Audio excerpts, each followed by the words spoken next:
même, on va laisser là parce qu'on a beaucoup.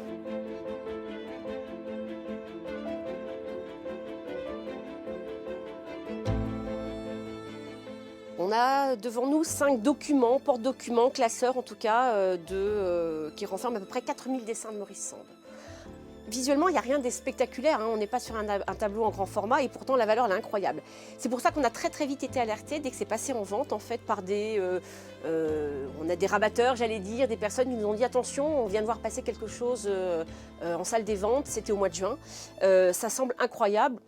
C'est inédit, on ne sait pas ce que c'est. Donc on a commencé par un gros point d'interrogation et en effet la maison de vente Adair à Paris a mis en vente cet ensemble-là. Donc c'était intitulé Ensemble de 3990 dessins de Maurice Sand sur le costume.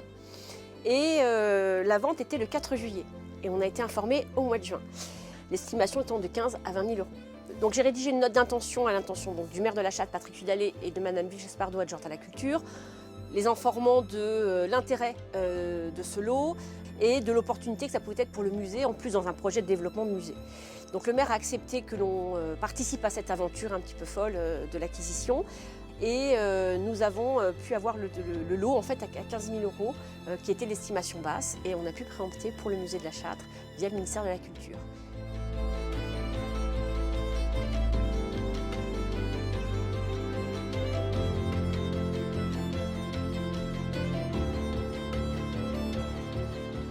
Alors dans ces carnets, nous avons 5 volumes répartis dans 23 sous-dossiers, donc je peux commencer à en ouvrir, 23 sous-dossiers, répartis dans 90 cahiers, voilà, donc, qui sont tous datés chronologiquement. On est sur, il n'y a pas d'autre mot, une somme complète de l'histoire du vêtement, de l'Antiquité, puisqu'il commence avec les Égyptiens, jusqu'à sa mort, on est dans les années 1880, il meurt en 89, et ça traverse les siècles, ça traverse l'Europe, puisqu'on a pour la partie antique plutôt autour de la Méditerranée. Après, on a une concentration sur l'Angleterre, l'Italie, les Flandres et la France, d'un costume plutôt bourgeois. Mais on n'a pas de vêtements berrichons du 19e, par exemple. C'était la grande question en se disant est-ce qu'il nous a fait des portraits berrichons du 19e? Pas du tout. Il est plutôt sur un vêtement bourgeois.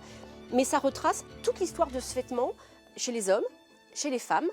On a les textures, des typologies de chapeaux, des typologies de chaussures, et ainsi de suite, et ainsi de suite.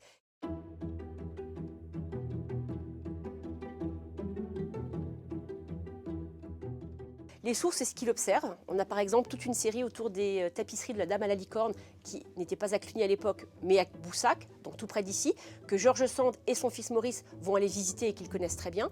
Donc là, de visu, in situ, il va dessiner les tapisseries de la Dame à la licorne. Pour autant, on a aussi des reproductions d'œuvres qu'il a vues au Louvre, mais dont il extrait uniquement la partie intéressante pour l'histoire du vêtement.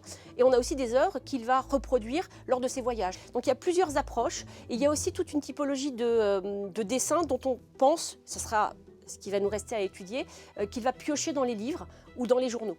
Donc on a des gravures de mode, par exemple, dans les années 1870-80.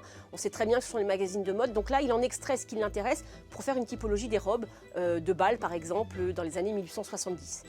Donc les sources sont multiples pour un but unique qui est de raconter l'histoire du vêtement à travers les âges.